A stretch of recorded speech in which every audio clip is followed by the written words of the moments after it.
బ్రహ్మచేత సూత్రం అంటే ఏంటి? దారము లేదా ఫార్ములా అని అర్థం. అంటే ఒక లెక్క చేత ఒక లింగానికి ఎంత నిర్దిష్టత ఉండాలి, ఎంత పరిమాణం ఉండాలి, బొడ్డు ఎంత ఉండాలి, నాభి ఎంత ఉండాలి, చెస్ట్ ఎంత ఉండాలి అనేది లెక్క కట్టి ఒక మెజర్మెంట్ ప్రకారం ఉంటుందనే సూత్రాన్ని తయారు చేస్తారు. అదేనండి. ఆ సూత్రానికి ఏంటంటే లెక్క ఏంటంటే మనం అలాగే తాళి చేస్తే ఏంటంటే మన సూత్రం ఎంత పవిత్రమో ఇలాంటి పవిత్రమైనటువంటి లింగానికి ఆ సూత్రం ఉండడం అంత పవిత్రం అన్నమాట. ఇలాంటి లింగాలు బ్రహ్మసూత్ర లింగాలు 27 లింగాలు ఉన్నాయి. అందులో ఒక లింగం ఇది. సో ఇది 400 సంవత్సరాల క్రితం లింగం. ఇది ఈ రోజు ఆ రోజు కాదు, 400 సంవత్సరాల క్రితం లింగము. ఇది ఎండకెండి వానకు తడిచి అంతా చక్కగా ఏంటంటే బయట ఉండేది అనమాట. భూగర్భంలో ఉండేది.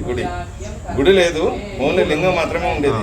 ఎవరికి తోచినట్లుగా వాళ్ళు వచ్చి పూజలు చేసుకుంటే ఏంటంటే నేను నీళ్లు పోసుకొని దండం పెట్టుకొని వెళ్ళిపోయేవారు. అయితే ఒకరోజు స్వామి ఏం చేశారంటే పరమేశ్వరుడు అనుగ్రహంలో ఒక వ్యక్తి కల్లో కనిపించి గుడి కట్టమని చెప్పారు.